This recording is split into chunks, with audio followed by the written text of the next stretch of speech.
enjoyed the intermission. I hope everyone got a drink, got their Nick shake, whatever you needed. I can wait.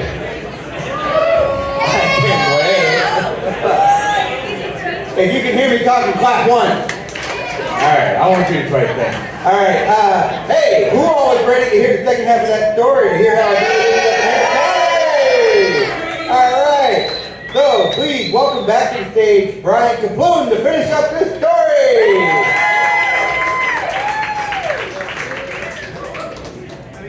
Hello. I was told by multiple people that I'm loud and that the mic is hot. I couldn't tell, so here I am.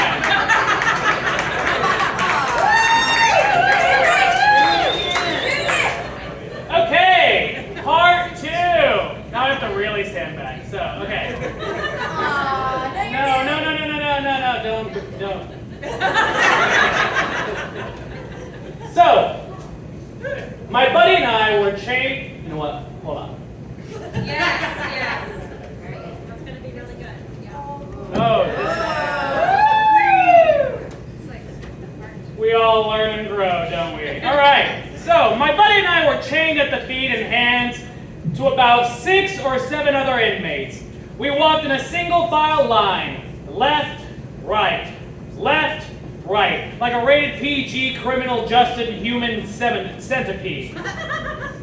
The guards opened the door to the outside, and it almost made me cry at how nice it was to see the brilliant sunset bouncing off the downtown skyscrapers.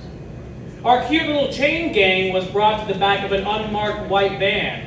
The rear doors swung open. It was 100% dark on the inside because the windows were completely blacked out. The guards instructed us to get in, and for some unknown reason, just before we stepped into the van, I pointed out a building to my friend. That's where I work, I told him.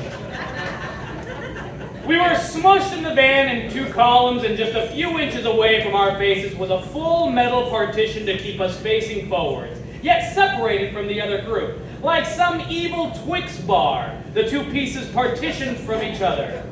I literally couldn't see anyone, but I sure could smell everyone. There was no ventilation, and we were all cooking in our mobile oven. Between the heat, the stench, the potholes, and our driver's professional enthusiasm for sharp turns, it was an unforgettable experience. Upon arriving at Harris County Jail, we were unshackled and herded into a single giant room, joining 100 or so inmates where a few things happened. First, I became an instant hit with some of the more boisterous inmates as soon as they learned my last name was Kumar, like the movie. Second, my friend and 10 or so others were brought into a room for an audio conference call with the judge. The voice on the other end of the speakerphone announced to each person the government's charges against them. Public nudity and indecency sex in a public school. Domestic violence, beating spouse in front of children. Possession of PCP, intent to sell, intent to consume. Well, when it was my friend's turn, the voice simply said, criminal mischief. No further elaboration. I wasn't in the room, but apparently the other inmates looked very confused. And even with their families fractured and respective futures in certain jeopardy, it wasn't long before they pointed at my friend and burst into laughter. Meanwhile, I had been separated from the general inmate population. A guard removed me from the big room and led me down a hallway. He told me I was being transferred to an ice tank, which sounded refreshing, especially after our Little Caesars hot and ready broiled unmarked Sandra Bland van adventure. An ice tank could really calm my nerves. You know, ice, the popular invention that cools drinks to make them refreshing on a hot summer day? Well, turns out in the criminal justice system, ICE stands for Immigration Control Enforcement. That same last name that had won me glory and stardom in the eyes of other inmates was now going to get me kicked out of the country. The ice tank was a room with about 15 people or so, most of whom seemed to only speak Spanish, whereas the other inmates I saw were loud, comfortable, and even a little jovial, as though being arrested was part of regular weeknights. My friends in the ice tank were visibly distraught, wistful, and terrified. Van a deportarme. One of the guys said to me with an intense sadness and fear in his eyes, which means they're going to deport me. Well, my brain was barely functioning, but I could feel this man's terror. Imagine being arrested for a minor non-violent crime in your hometown, and on top of everything else, you have to make a fresh start in an entirely new country. Were they going to deport me as well? Would they even know where to deport me to? I know a lot of Indians live in the UK, but I didn't know enough British to start a new life there. I know a lot of Indians also live in India, but my masterful pronunciation of the Hindi language was concealed in embarrassingly limited vocabulary. I know a lot of Indians could be mistaken for Mexican, and that is next door to Texas, so perhaps it would be my best bet. ¿Qué te piensa de la situación político y socioeconómico de tu país? Yeah, I would be just fine in Mexico. A few hours later, I was removed from the ice tank and brought into a tiny room with no instructions. A handful of people were in there as well, and none of them knew what was going on. I took a moment to reflect. I had gone from being arrested to the city of Houston jail, to a hazardous unmarked van, to Harris County Jail, to an ice holding facility, and now, finally, I was in this unmarked room. No word on our bail, and no opportunities to reach the outside world since arriving at county. I had swapped my running shorts and white t-shirt for a stylish new orange jumper. For me, orange was the new brown. Shit was already real, but if deportation was indeed on the table for me, then I was afraid shit was getting really, really real. And speaking of shit getting real, I really had to take one. Yeah, so I went to the far end of the tiny room where a row of 3 unoccupied toilets sat nakedly side by side on an elevated platform, giving the act of public defecation a sense of rare honor and privilege. Like a singer on a stage. After my public semi-nude performance, which finished to zero applause, by the way, a guard entered. I was informed that my bail had been paid, and that much like the fate of my bologna sandwich, I was to be released.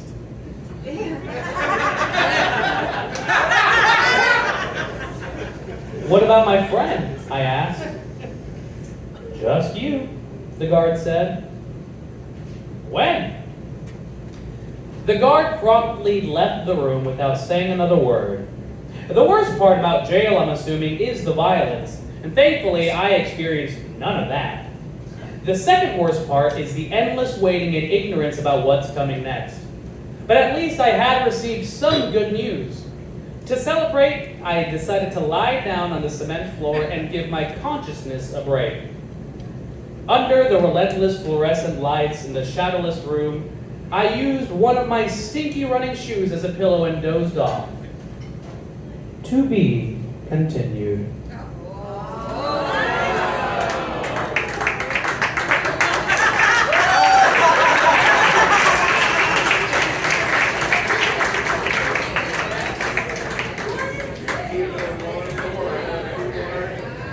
All right. Keep it going for Brian and Anita.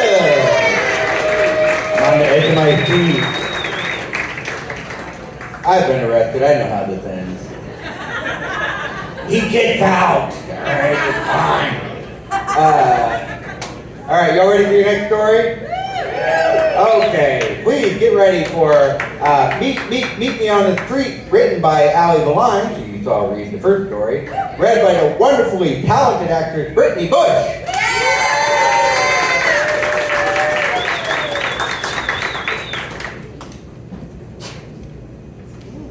Very smooth.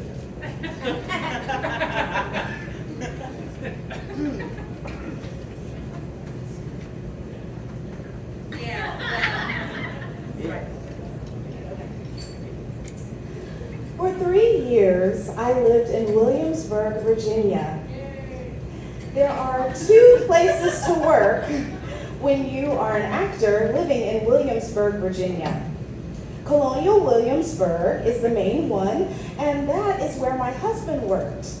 And let me tell you, he looked real good in those knee-high white stockings and brocade waistcoats.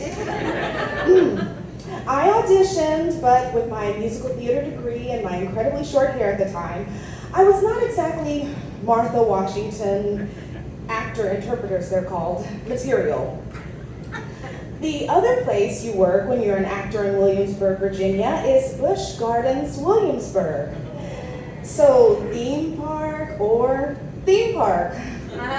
Or rather, 18th century historical museum or beer-soaked roller coaster, overpriced but not quite Disney, what everyone thinks of as a theme park, theme park. 2 months after I moved to Williamsburg and got married there at, yes, the Williamsburg Inn, where, humble brag, Queen Elizabeth stayed. We got a discount because my husband worked there. I took my 25-year-old self to an open house job fair at Busch Gardens.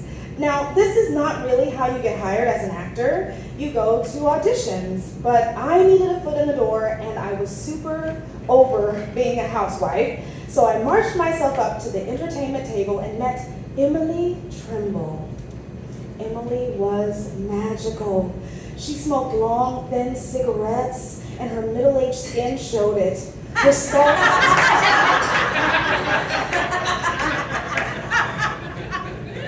salt and pepper hair was even shorter than mine. Her nose turned up ever so slightly, and her smile was terrifying, maniacal almost. And her eyes had a mischievous sparkle to them. She wore black mules with culottes, an Adidas sports zip-up, and a fancy scarf. Emily's claim to fame was that she was a dancer and actor of Busch Gardens legend, and she had been in the 1987 film Mannequin, with dialogue even. Actor's resume in hand, which, if you don't know, is not like normal resumes and includes your height, weight, skills only as they pertain to singing, acting, dancing, and performing in general. Emily told me of the exciting new section of the park, specifically designed for the younger park visitors, Sesame Street's Forest of Fun. Looking at my resume, she invited me to audition for the Sesame's costume characters, who would do shows, photo ops, and happenings in the new park area, located next to England.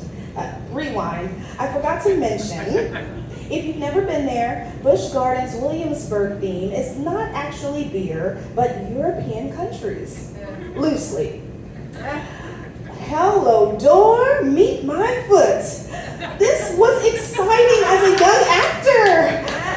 I went to the audition and we learned a dance combination. And if you made the cut there, they kept you and you did an improv exercise. I killed that audition. I got cast. I went into rehearsals at the end of February and I was plunged into the world of costume characters, theme park entertainment, the Muppet Hut, our staging area, and most importantly, Sesame Workshop. Okay, so I loved Sesame Street growing up, and Sesame is very protective of their name, image, brand. So we actually were trained by Sesame Workshop people.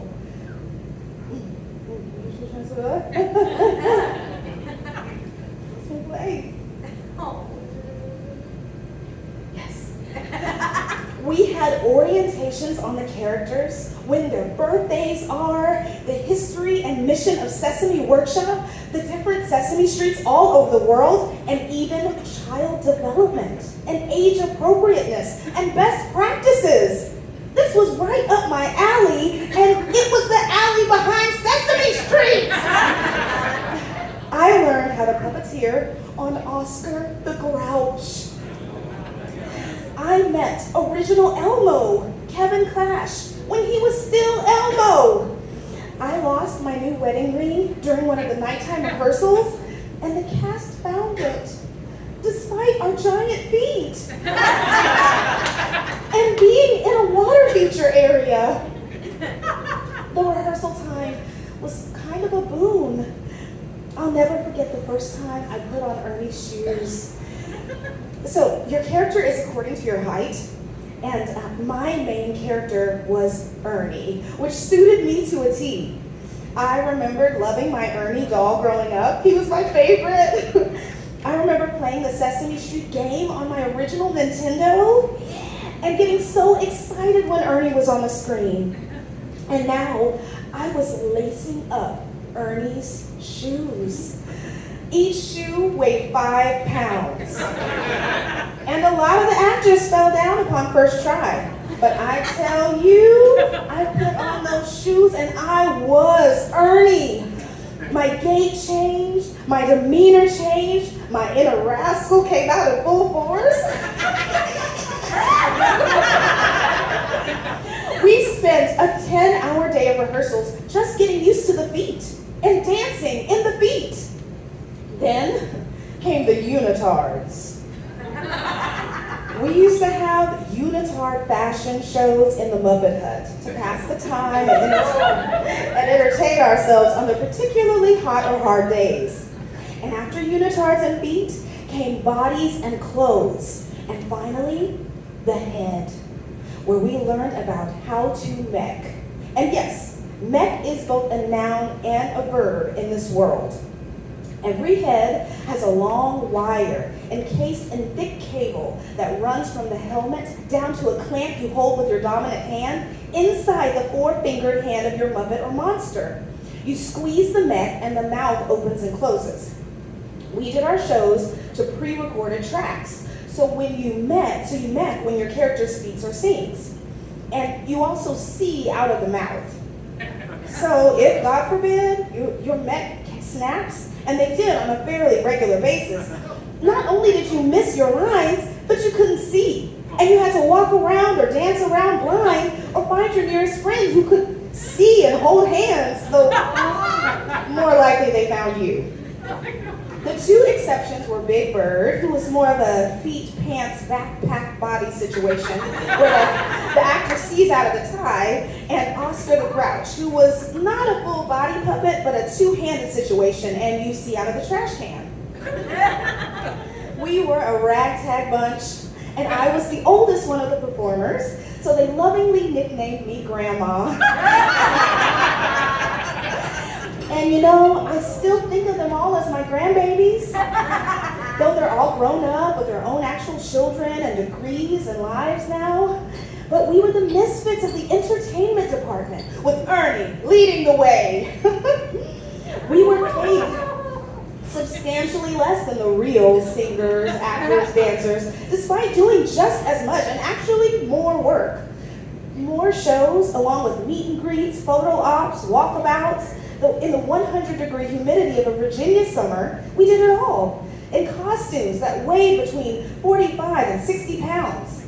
And we did it with joy and enthusiasm. And we were good.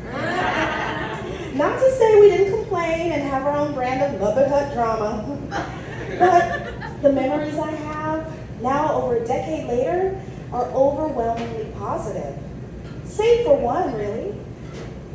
My secondary characters were Grover and Oscar, and I was a little on the short side for Grover, but honestly, by the time I left, I had been all of the costumes because of Allie, so-and-so called in sick, Allie, Elmo fainted, jump in, Allie, we need a Cookie Monster, quick! I was the tiniest Big Bird, the skinniest Cookie Monster, and the giantest Abby Cadabby. Anyway, there were 2 times that I can think of when Grover was not so fun. The first time was innocent enough. I went to give a kid a hug and they yelled, "I don't like that big blue man," over and over again. It's okay. Some kids and adults are afraid of costume characters. I get it. Innocent enough. The other instance is a bit tougher to swallow.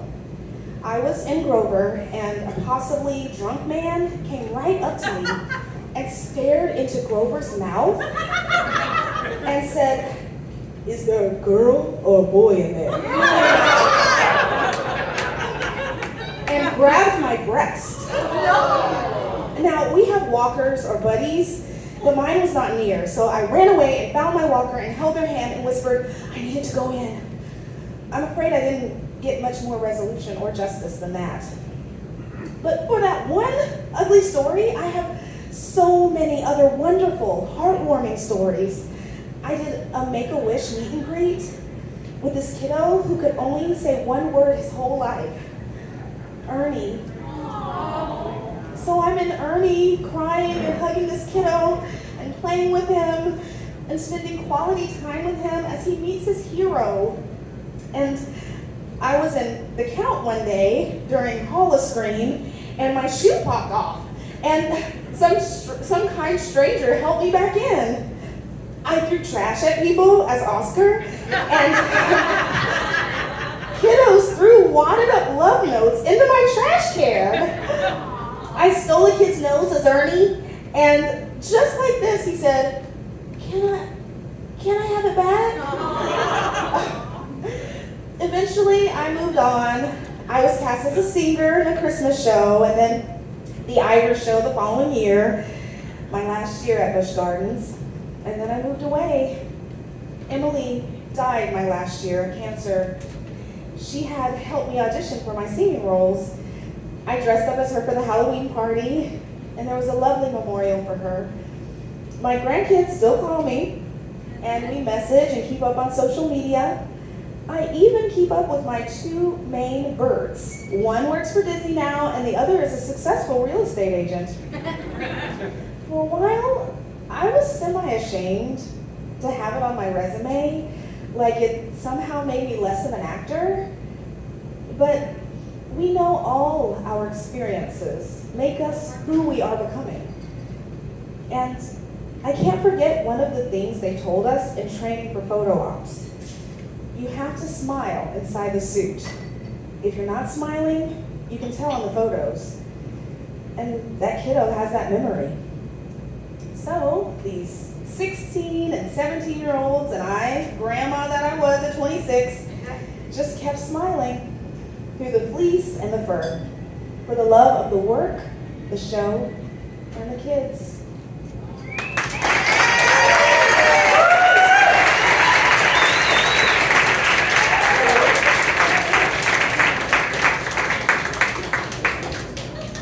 Wow, keep going for Brittany. That was great. Keep going for Al.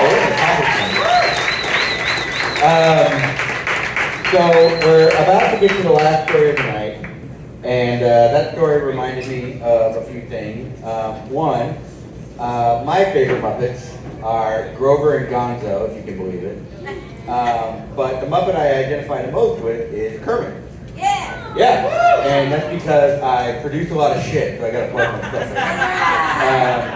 Like I said at the beginning, Neo Benchi is 1 week from today at PJ Sports Bar upstairs. It's a really, really great show. Monday nights at 8 p.m. on twitch.tv/FMRager. I host the show with my wonderful friend Ned Gale right there, where we interview local creatives here in the city. I'm the producer of Emily Takes Notes, a local Houston City Council podcast. Hosted by Emily Hines, one of the producers of GUST. What else do I do? Is that it? Anything else? You can text me sometime. Huh? I can't hear you. I think that's it. All right. And the other thing that story reminded me of, you know, they mentioned the Queen of England. And, you know, I think we need to remember our absolutely cucked friends in Canada and Australia who still worship the Queen. She was Queen for a long time. 70 years and 214 days, to be exact. And, you know, get ready for another funeral. Because King Charles is probably going to die in like 7 weeks and 14 hours after he eats Raising Cane's the next time. I don't know if you've seen his hands, but they look like hot dogs. The guy's got hypertension, edema, whatever you want to call it. He ain't doing too good. Turns out you shouldn't fuck your cousin. All right. Your last story of the night. Oh, a bunch of loyalists, you fog-breathing redcoats.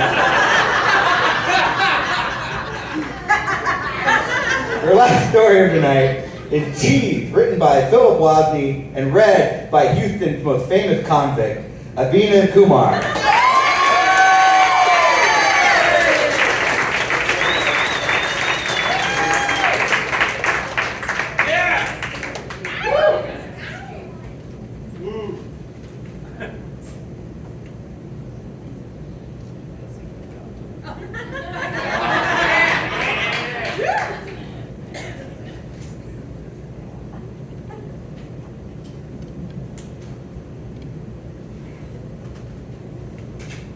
Everyone gets what they want at the International Cheese Festival. Food is a gateway drug to culture. Like most drugs, the white concentrated form leaves the user with more than they bargained for and less than they desired. Such was the experience of my friend Jonah and I at the International Cheese Festival. A fellow American abroad in Madrid, Jonah and I shared lefty political persuasions and a love of bicycles. While I was mostly interested in the disorienting experience of living abroad for its own sake, Jonah deeply loved Spain for what it was.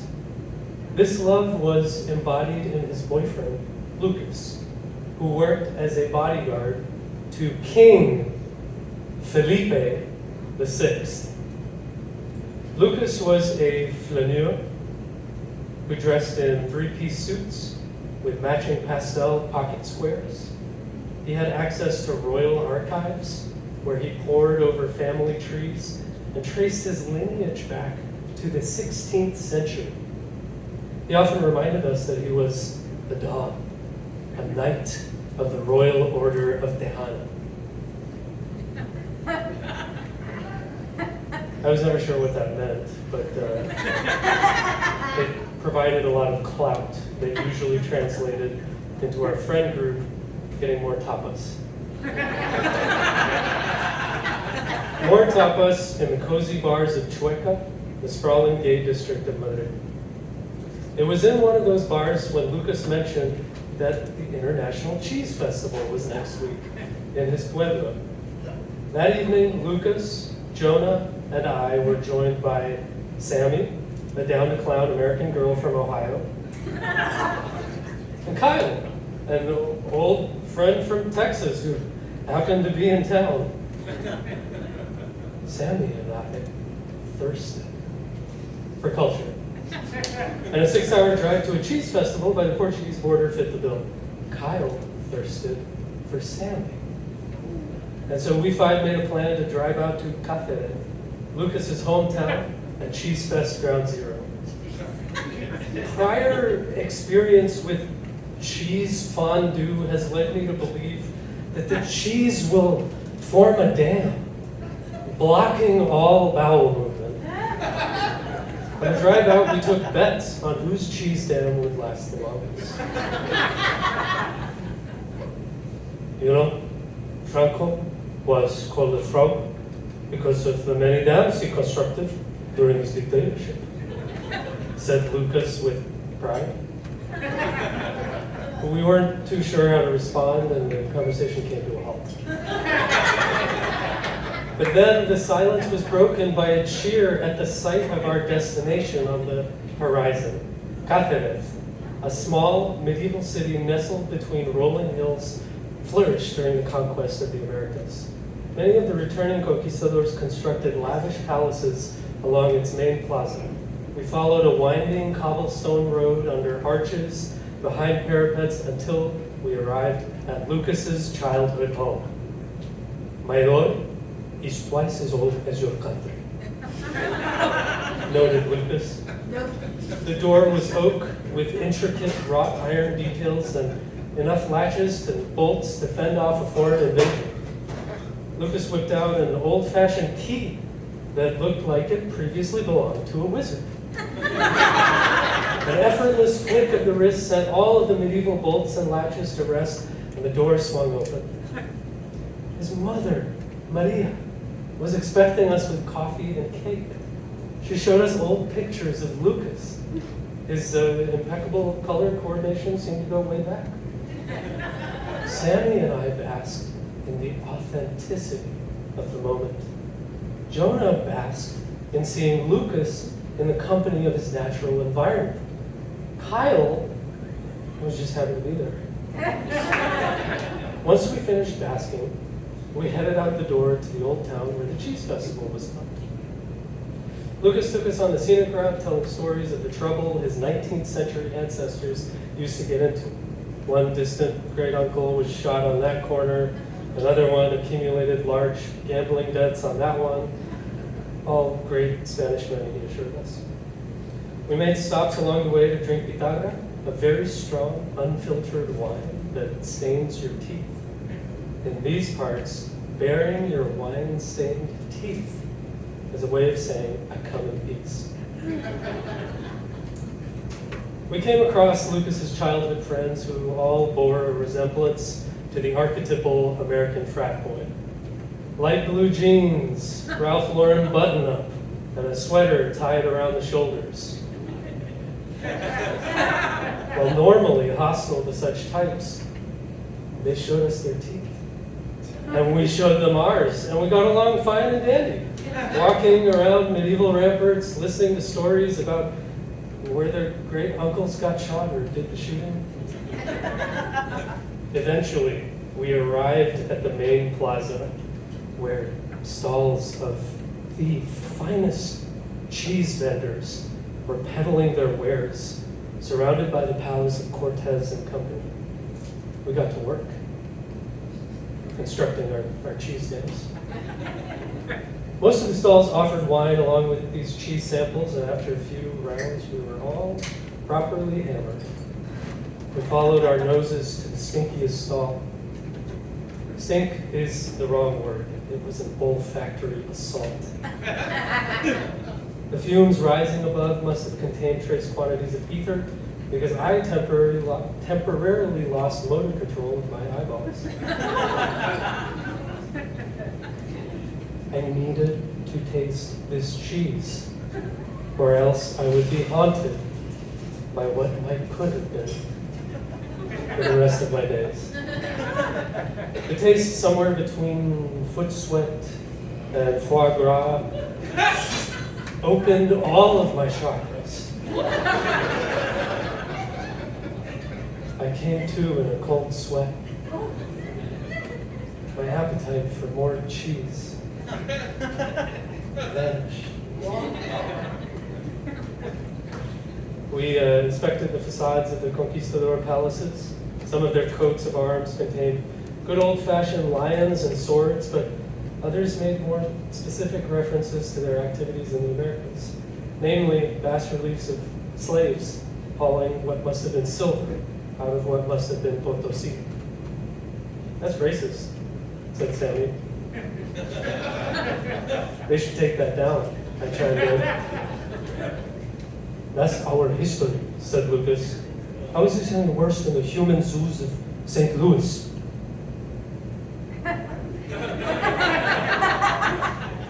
I had no idea what he referred to, but I was not open to critique. We don't even need to talk about the past. Spain is fucked up and racist enough as it is, I said, without providing any specific example. Typical Americans, always offended on someone else's behalf, incapable of advocating for themselves. You can't even vote for what you want. You just vote against the other. This is the problem with liberal democracy. Problem with democracy? Maybe the problem with the two-party. I couldn't finish my sentence before Lucas and his friends broke into chants of "Long live the king! Down with the republic! Long live the king!" Jonah had been distracted by some exceptional cheddars.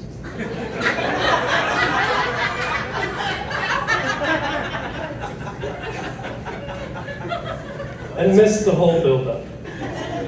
He turned the corner, armed with an NPR tote bag and Warby Parker glasses, to find his boyfriend calling for the full restoration of the monarchy. Maybe it was the heat, maybe it was the cheese, I think it was the feeling that we were all in too deep. Whatever it was, Jonah said, "I don't feel so good." Jonah lost control of his breathing, and the color drained from his face. The crowd had grown increasingly dense by this point, and it was no longer clear who was a fascist and who was a cheese enthusiast.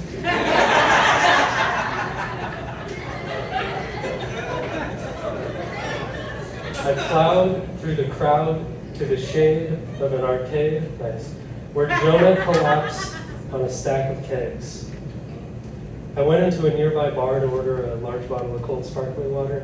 I heard once that showering in sparkling water is good for your hair. Figured maybe it's good for panic attacks too. Jonah eventually recovered, and we made our way back to the group. Spanish monarchists in the midst of a fiesta have the memory of a goldfish, and they greeted Jonah and I like old friends.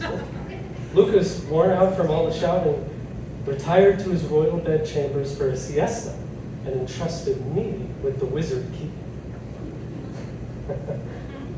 It had teeth like an Englishman.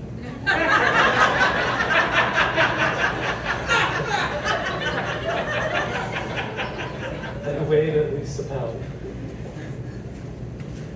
Night fell, and we made our way to the only nightclub in town. Sammy put a flower in her hair in the style of a flamenco dancer and fell under the spell of one of the monarchists. In the background, I saw Kyle seething with jealousy. He then tied a sweater around his shoulders and started aggressively hitting on all females in the vicinity. I suggested rounding the evening out with a doobie in the town square. The nightcap spliff always sounds more appealing than it is in reality. Thoroughly zonked, I forgot how to talk. My head filled with thoughts of, who's the real racist here? Why am I fraternizing with fascists? Foot sweat and foie gras. Get me out of here. I set off for Lucas's house, the American contingent in tow. The door, twice as old as my country, and stubbornly determined to outlive it, loomed before us. The damn door had so many damn slots and locks and latches. I fumbled with the wizard key, but no matter which way I turned, I couldn't reproduce that flick of the wrist. In desperation, I banged on the door and cried, "Help!" Suddenly, the door swung open from within, revealing Lucas in a silk robe pajama, furious at our incompetence. "For shame," he said. "Have you no decency?" I turned around to see a number of neighbors peeping out their window at the scene below. At that moment, the bedrock of queso curado destabilized the cheddar camembert concrete that held everything together. I ran inside past the silhouette of his mother with hands on her hips and made for the bathroom. My cheese dam broke and I was out of the running. The next morning, we gathered around the breakfast table and hung our heads in shame. His mother informed us that as penance, we would be responsible for procuring the ingredients of dinner that evening at Lucas's grandparents'. She led us on a hike into the surrounding hills, instructing us as to which herbs were edible and which were poisonous. We gathered wild asparagus and nettle.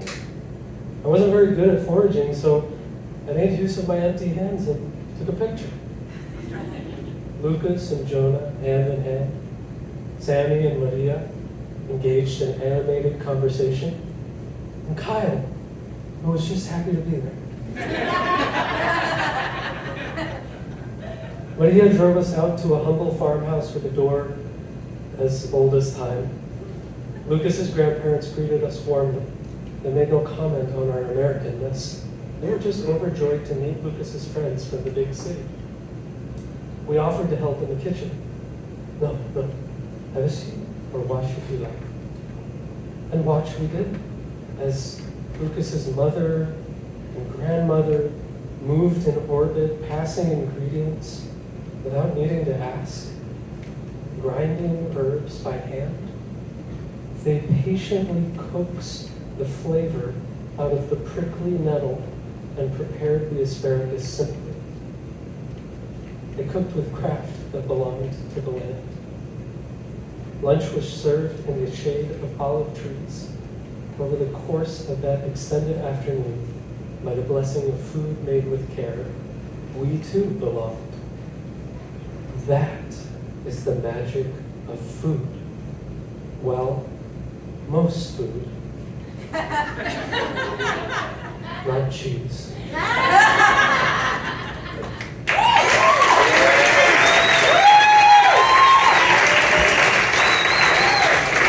Keep it going for a minute. Wow.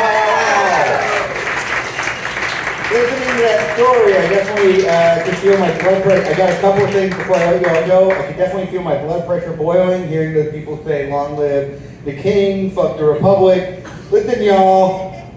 Voting's coming up. Make sure you register to vote. Last day to register to vote is October 11th. Early voting begins October 18th. Speaking of October 18th, Abinev is a lovely writer, lovely reader, and next month you'll have the opportunity to see that he is a lovely producer. Because next month he is producing Grown Up Storytime, and it will be a spooky theme. So if you have any scary stories, go ahead and submit them. Come out to Neo Vinci next month, please, or next week, please. I'm not performing, so you know it'll be good. Hey, give it up for everybody who read and wrote tonight. Give it up for Top of the Club. Give it up for the bartender and make sure you tip her tonight. Get home safe. Thank you all.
Yeah.